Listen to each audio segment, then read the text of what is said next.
अस्सलाम वालेकुम। आज हमारा टॉपिक है इक्विलिब्रियम। इक्विलिब्रियम क्या होता है? कोई भी चीज अगर एक यूनिफॉर्म वेलोसिटी से मूव कर रही हो या फिर वो रेस्ट पर हो तो उसको हम एक हालत में कंसीडर करते हैं जिस हालत को हमने इक्विलिब्रियम का नाम दिया हुआ है।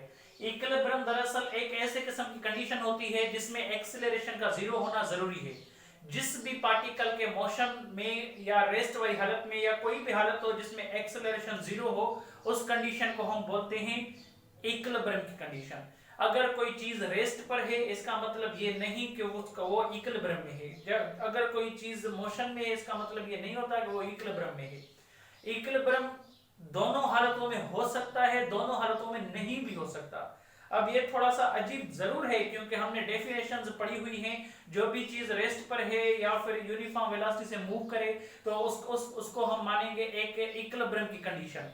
पर अब दरअसल हकीकत कुछ और है। अगर कोई ये डेफिनेशन अब जब हम पढ़ते हैं तो ये हमारी जो लेवल होती है वो मैट्रिक की लेवल होती है, एसएससी की लेवल होती है। जब फर्स्ट ईयर इंटर में आते हैं तो एक चीज एक्स्ट्रा पढ़ाई जाती है हमें कि जो चीज रेस्ट पर हो उसको भी एक्सिलरेटेड मोशन होता है।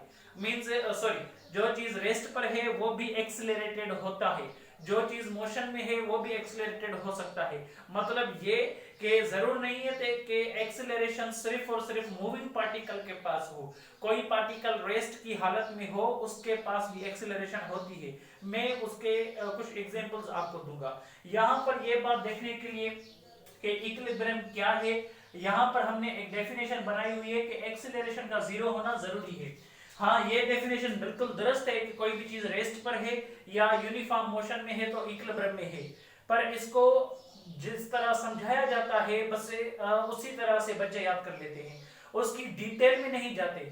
उसमें ये सीखना पड़ता है कि भाई रेस्ट या यूनिफॉर्म मोशन इक्विलिब्रियम कहलाता है उस वक्त जब उसके अंदर जीरो एक्सेलरेशन हो। अगर रेस्ट की हालत हो और एक्सेलरेशन जीरो ना हो तो वो इक्विलिब्रियम तो नहीं होगा। मैं ऐसे एग्जांपल्स बहुत ज्यादा आपको दूंगा। यहां पर देखें कि इक्विलिब्रियम सबसे पहले हमने पढ़ा हुआ है कि कोई भी चीज जो एक्सेलरेशन जीरो रखे उसको हम इक्विलिब्रियम की कंडीशन में मानेंगे। इक्विलिब्रियम में मैं आपको बताऊं कि यहां पर हमारे पास एक, फर्ज कर ले कोई टॉल बिल्डिंग है। इस बिल्डिंग में आप देखें, ये जो बिल्डिंग है ये बिल्डिंग अपार्टमेंट्स है। इसके अंदर ये जो अपार्टमेंट्स है इनमें हम देख सकते हैं कि ये सारे के सारे जो अपार्टमेंट्स है बिल्डिंग के साथ रेस्ट की हालत में है। इसका मतलब ये है कि ये जो बिल्डिंग है इस बिल्डिंग में आप देख सकते हैं कि इस बिल्डिंग पर जो अपना वेट है वो नीचे वाली डायरेक्शन में है, ठीक है। और ये जो जमीन का सरफेस है ये इसको रिएक्शन ऊपर दे रहा है, नॉर्मल रिएक्शन। दोनों एक दूसरे के साथ कैंसिल हो रहे हैं क्योंकि नीचे वाला फोर्स इसे नीचे नहीं ले जा सकता, ऊपर वाला लगने वाला फोर्स इसे ऊपर नहीं ले आ सकता। लिहाजा ये रेस्ट में तो है और यहां पर कोई फोर्स बचेगा ही नहीं, तो यहां पर एक्सीलरेशन नहीं होगी।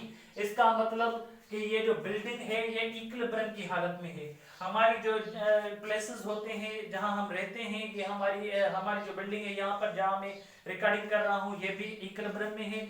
इसके अलावा मैं आपको बताऊं कि ये हमारे पास चेयर है, चेयर भी इक्विलिब्रियम का एक मिसाल है। अगर रेस्ट पर पड़ी हो क्योंकि उसका वेट नीचे होगा और नॉर्मल रिएक्शन ऊपर होगा, दोनों एक दूसरे को कैंसिल कर रहे हैं और दोनों की दोनों फोर्सेस अगर कैंसिल हो गए तो हम कहेंगे कि भाई ये जो चेयर है ये इक्विलिब्रियम में है क्योंकि कोई फोर्स बचेगा ही नहीं। अगर कोई फोर्स बचेगा नहीं तो वो एक्सीलरेशन जीरो देगा। एक और मिसाल मैं आपको दूंगा। यहां पर फर्ज कर लें कि हमारे पास एक स्प्रिंग है, ये एक वॉल है, यहां से उसे फिक्स किया हुआ है वॉल को। ये एक सरफेस है, उस सरफेस पर हमने एक स्प्रिंग को रख दिया है। फर्ज कर लें कि इस ब्लॉक का मास m है। हम जैसे ही इसको आगे ले जाते हैं तो फिर क्या होता है, ये आगे चला जाता है ऑब्जेक्ट ब्लॉक, और जैसे ही आगे चला जाता है तो रुक कर फिर पीछे आ जाता है। जैसे ही पीछे आ जाता है तो उसी लोकेशन को क्रॉस करके फिर पीछे चला आता है। इसको कहते हैं वाइब्रेटरी मोशन। अगर किसी मास जो स्प्रिंग के साथ कनेक्टेड हो और वो स्प्रिंग फिक्स्ड हो तो उसको थोड़ा सा डिस्प्लेस करने के बाद जब छोड़ा जाता है तो वो आगे और पीछे वाइब्रेट करना शुरू हो जाता है। इसकी ये वाली जो पॉइंट है ये मानी जाती है एक्सट्रीम पॉइंट, और ये वाली पॉइंट मीन पॉइंट और ये वाली पॉइंट भी एक्सट्रीम पॉइंट। सो एक्सट्रीम पॉइंट पर क्या होता है, एक्सट्रीम पॉइंट पर ये ब्लॉक खड़ा नहीं होता, मतलब ये कि ये हमेशा के लिए खड़ा नहीं होता, इसको पीछे आना होता है। क्यों? क्योंकि ये ब्लॉक स्प्रिंग से कनेक्टेड है और स्प्रिंग जब एलोंगेट होता है तो उस वक्त ये ब्लॉक पीछे आता है। जैसे ये ब्लॉक पीछे आता है स्प्रिंग की एलोंगेशन के थ्रू इसको एक रिस्टोरिंग फोर्स लगता है, जिस फोर्स की वजह से इसको पीछे आना पड़ता है। सो यहाँ पर इसकी वेलोसिटी बिल्कुल जीरो होती है, पर इसका फोर्स जीरो नहीं होता, और फोर्स जीरो नहीं है तो force is equal to mass into acceleration, लिहाजा एक्सीलरेशन जीरो नहीं होती। और यहाँ पर डिस्प्लेसमेंट जो काउंट होती है वो मीन पोजीशन से काउंट होती है, डिस्प्लेसमेंट भी जीरो नहीं होती। पर यहाँ पर देखिए, यहाँ पर जब क्रॉस होगा तो आहिस्ता आहिस्ता जब ये नजदीक आएगा फोर्स लगने की वजह से, तो आहिस्ते आहिस्ता इसकी वेलोसिटी बढ़ती जाएगी। आहिस्ता आहिस्ता जैसे इसकी वेलोसिटी बढ़ती जाएगी, कोई ऐसी पॉइंट आएगी जहां पर इसकी वेलोसिटी मैक्सिमम होगी। मतलब ये कि या इस पॉइंट को जब क्रॉस करेगा तो फिर स्प्रिंग कंप्रेस होगा, कंप्रेस हो जाने की वजह से इसकी वेलोसिटी को कम कर देगा स्प्रिंग। इसका मतलब है कि यही वो पॉइंट है जहां पर वेलोसिटी मैक्सिमम होती है, और ये वाली जो पॉइंट है इस पॉइंट पर फोर्स जीरो होता है, क्योंकि जब स्प्रिंग अपनी इस पॉइंट को क्रॉस करता है, जब ये ब्लॉक और स्प्रिंग इस पॉइंट को क्रॉस करते हैं तो ये वाली पॉइंट इसकी उमूमन हालत होती है, नेचुरल लेंथ होती है। इसका मतलब ये अगर स्प्रिंग अपनी नेचुरल लेंथ को क्रॉस करता हुआ जाए तो उस वक्त इस पर लगने वाला वो रिस्टोरिंग फोर्स जीरो होता है, मतलब इस वक्त कोई फोर्स नहीं, एक्सीलरेशन नहीं। यहां पर देखेंगे भाई, यहां पर मोशन तो है, वेलोसिटी है मतलब मोशन है, पर यहां पर एक्सीलरेशन जीरो है। इसका मतलब ये है कि ये वाली पॉइंट इक्विलिब्रियम पॉइंट कही जा सकती है, इक्विलिब्रियम पॉइंट। मीन पॉइंट को दूसरा नाम दिया गया है इक्विलिब्रियम पॉइंट, और इस पॉइंट को इक्विलिब्रियम पॉइंट नहीं कहा जा सकता। हमें यह भी पता है कि वेलोसिटी जीरो है यहां पर वेलोसिटी जीरो हो जाने के बावजूद ये रेस्ट की हालत में हो जाने के बावजूद एक्सीलरेशन जीरो नहीं रख रहा, तो इसको इक्विलिब्रियम पॉइंट नहीं बोला जा सकता। ये पॉइंट आई होप आप समझ गए होंगे। एक और मिसाल भी है इसका कि भाई कोई चीज रेस्ट में हो, जरूरी नहीं कि वो इक्विलिब्रियम में होगी। जैसा कि ये हमारे पास एक आदमी एक पत्थर को जैसे ही थ्रो करता है और वापस जब वो ऑब्जेक्ट आता है तो यहाँ पर उसकी जो वेलोसिटी होती है वो जीरो होती है। Final velocity of that particle at that point, highest point is equal to zero. इसका मतलब आप इसको रेस्ट में मान सकते हैं। पर यहाँ पर क्या नीचे नहीं आएगा? नीचे आएगा, क्योंकि ये रेस्ट में हो तो हो कुछ वक्त के लिए, हमेशा तो नहीं रहेगा। यहाँ थोड़े से थोड़े वक्त के लिए यहाँ पर रहेगा, और यहाँ पर उसी वक्त नीचे आएगा क्योंकि जमीन इसको अट्रैक्ट कर रही है। किस एक्सेलरेशन से? 9.8 मीटर पर सेकंड स्क्वायर की एक्सेलरेशन से। यार यहाँ पर रेस्ट वाली हालत में ये बॉल पड़ा हुआ है, जैसे ऊपर गया कुछ वक्त रेस्ट में रहकर फिर नीचे आ गया, पर जिस वक्त भले वो थोड़ा कम से कम वक्त था, पर यहाँ पर रेस्ट में रहा तो सही।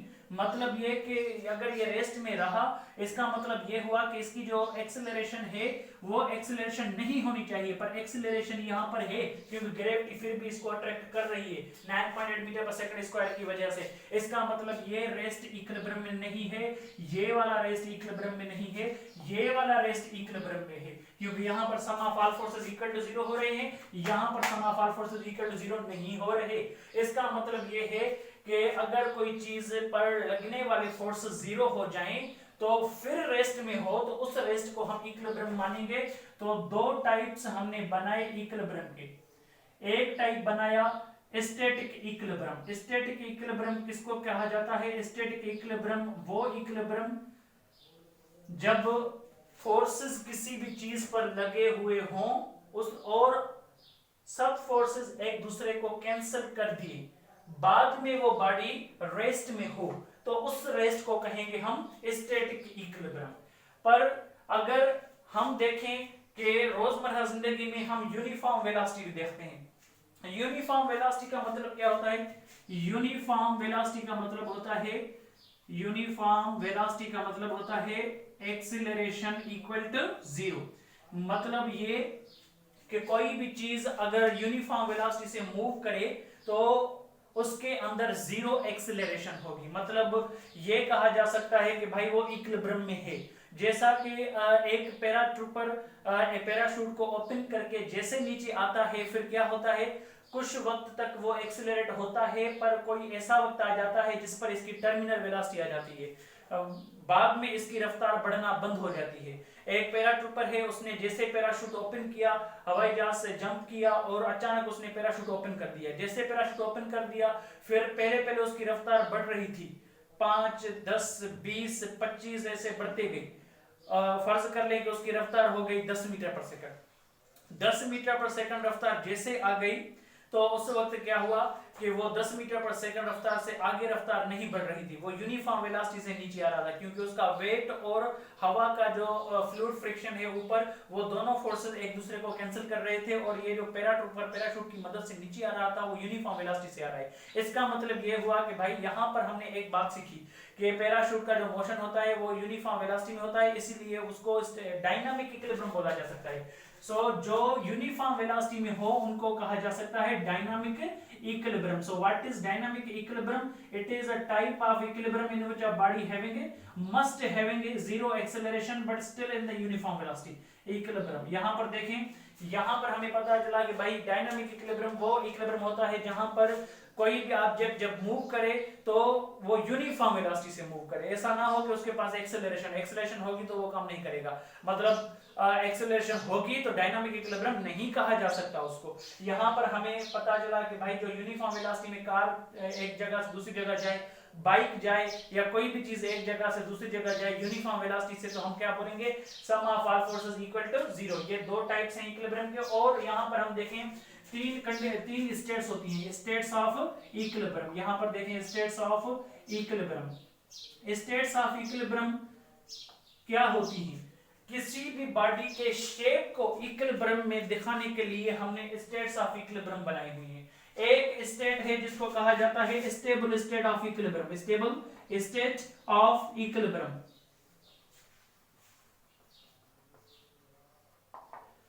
Stable state of equilibrium, the state of the equilibrium in which the body having the largest base at its down। यहाँ पर देखें, यहाँ पर हम अगर कोई ऐसे किस्म का मिसाल लें, यहाँ पर देखें, ये एक कौन आइसक्रीम है जिसका नीचे वाला जो बेस है वो ज्यादा है, इसका ज्यादा बेस हो जाने की वजह से सेंटर ऑफ ग्रेविटी नीचे आएगी, सेंटर ऑफ ग्रेविटी नजदीक आ गई तो पोटेंशियल एनर्जी मिनिमम होगी इसकी। अगर पोटेंशियल एनर्जी इस पॉइंट की मिनिमम है तो इस पॉइंट की मिनिमम पोटेंशियल एनर्जी को हम क्या बोलेंगे, stable state of this body.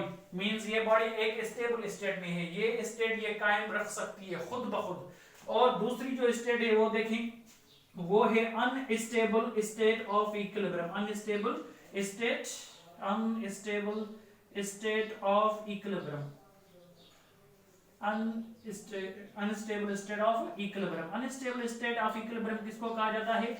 अगर इसी आइसक्रीम को मैं इस तरह से रख लूं तो फिर क्या होगा, फिर नीचे वाला बेस कम है, इसका मतलब कि एक सेंटर ऑफ ग्रेविटी बनेगी यहां पर ज्यादा ऊंचाई पर, इसका बेस कम हो जाने की वजह से इसको हम अनस्टेबल स्टेट ऑफ इक्विलिब्रियम बोलेंगे, क्योंकि ये शेप अपने आप को इसी स्टेट में कायम नहीं रख सकता। यहां पर इसकी पोटेंशियल एनर्जी मैक्सिमम होगी। पोटेंशियल एनर्जी हाइट के लिहाज से इस एक पॉइंट की हम मैक्सिमम मान रहे हैं, इसीलिए इसको क्या कहेंगे, unstable state of the equilibrium.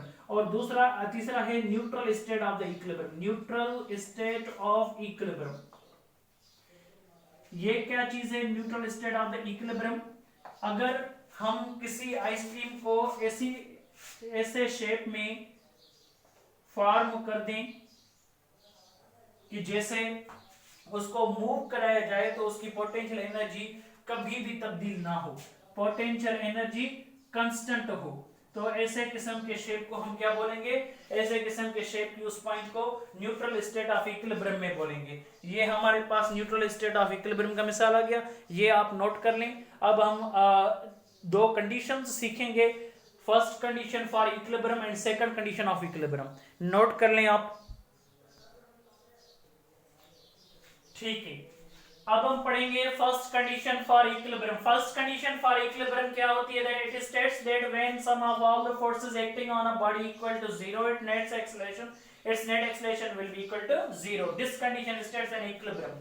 जब आपको एक्सेलरेशन 0 रखनी हो तो उसके लिए जरूरी है कि सब फोर्सेस जो लगे किसी पार्टिकल पर उनका सम 0 होना जरूरी है। अगर आपको इक्विलिब्रियम में किसी पार्टिकल को देखना है तो उस पर लगने वाले सारे फोर्सेस को 0 का सम होना जरूरी है। इसका मतलब ये हुआ कि अगर आप यहाँ पर कोई ऑब्जेक्ट ले रहे हैं, इस ऑब्जेक्ट पर फर्ज कर लें कि यहाँ पर एक फोर्स लग रहा है F1, दूसरा फोर्स लग रहा है F2, तीसरा फोर्स लग रहा है F3, चौथा फोर्स लग रहा है F4, और ये सब फोर्सेस अगर हम इन सब फोर्सेस का सम निकालें, सम ये जो सिंबल है वो सिग्मा की है, और ये लैटिन लैंग्वेज में ग्रीक लैंग्वेज से उसको ऐसे सबमिशन के लिए यूज किया जाता है, और इसको हम यहाँ पर as a sum of all the forces के लिए यूज करते हैं। यहाँ पर ये जो सिग्मा है, ये सिग्मा कहाँ से सम शुरू कर देगी, यहाँ पर इनिशियल वैल्यू हम 1 लेंगे और कहां तक लेंगे, जितने फोर्सेस होंगे उन फोर्सेस तक, मींस n तक। So sum of all forces from 1 to n means जितने फोर्सेस हों उन सब का आप सम निकालें। सम का मतलब होता है उन सब की एडिशन हमें करना होगा सबकी। यहाँ पर फोर्स निकालेंगे। ये जो फोर्सेस हैं, ये फोर्सेस कुछ ऐसे हैं कि भाई कुछ फोर्सेस हॉरिजॉन्टल हैं, कुछ फोर्सेस वर्टिकल हैं। तो आपको ऐसा करना चाहिए कि पहले आप x की डायरेक्शन में फोर्सेस लें। x की डायरेक्शन पर अगर आप फोर्सेस लेंगे तो फिर क्या होगा, फिर ऐसा होगा तो हम लिख सकते हैं ये कि भाई यहाँ पर फोर्स जो 1 है, फोर्स 1 और वो जो फोर्स 5 है, इन दोनों को प्लस कर लें, और तीसरा भी है फोर्स 3, उसको भी आप प्लस कर लें, फोर्स 2, फोर्स 3। ये तीनों मिलकर अगर 0 जवाब दे रहे हैं तो हम ये बोलेंगे कि भाई x डायरेक्शन में इक्विलिब्रियम फॉलो हो रहा है। और यहां पर हम देखें, फर्ज कर लें कि ये हमारे पास फोर्स 4, ये हमारे पास फोर्स 5, ये हमारे पास फोर्स 6 है।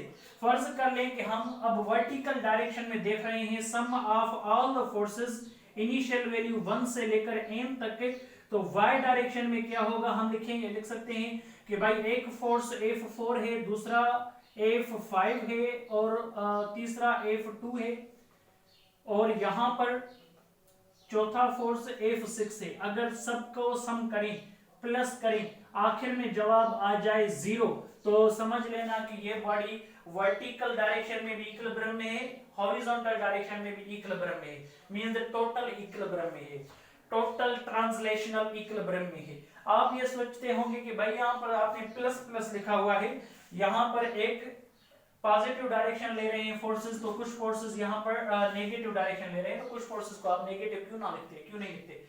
तो जब इनकी वैल्यूज आएंगी तो वो खुद नेगेटिव या पॉजिटिव ले आएंगी। मतलब ये कि डायरेक्शन यहाँ पर दी गई है तो डायरेक्शन को देखकर आगे हमें हल करना पड़ेगा, पर फिर भी ये सम, ये प्लस की साइन रहेगी। अगर फोर्स 3 की वैल्यू -3 आ रही है तो माइनस से मल्टीप्लाई करेंगे तो फिर प्लस टू माइनस माइनस होता है। It means subtraction is also reverse addition. यहाँ पर देखें तो हमें पता चलेगा कि भाई यहाँ पर ये हमारे पास फर्स्ट कंडीशन ऑफ इक्विलिब्रियम है कि sum of all forces must be equal to 0 so that the acceleration of the particle which is moving or remaining at rest should be equal to 0। यहाँ पर देखें second condition of the equilibrium क्या है। Second condition of equilibrium में ये it states that when sum of all the forces, when sum यहाँ पर sum लिख दें, when sum of all the torques equal to 0 then change of angular momentum will be 0।